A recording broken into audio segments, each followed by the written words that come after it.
bill sa bansa.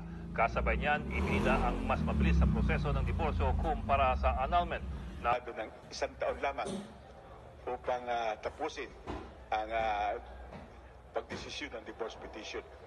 1 year after the lapse of the cooling off period. Isinalang kanina sa plenaryo ng Kamara ang House Bill No. 9349 o ang Absolute Divorce Bill. Sa debate, iginiit ng may akda ng panukala na si Albay Representative Edsel Lagman kung bakit kailangan na ito ng Pilipinas.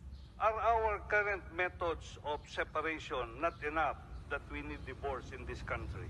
The current provisions of the Family Code of the Philippines, annulment of marriage and legal separation are inadequate to answer the demands of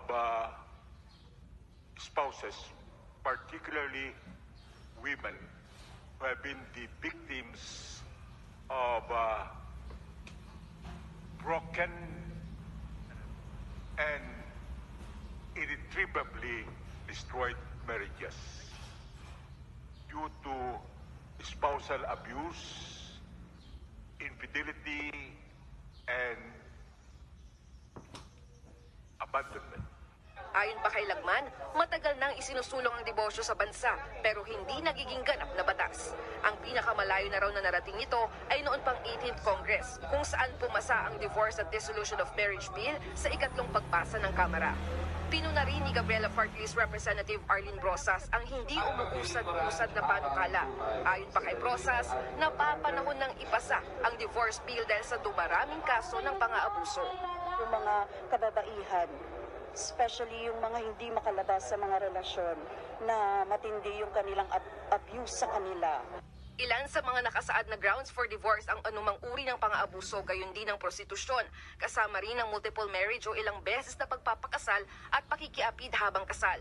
Kasama rin ang rason na irreconcilable differences, psychological incapacity at fraud. Ganyan din ang mga grounds for annulment.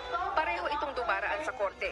Pero ang pagkakaiba, mas mabilis ang proseso sa diborsyo.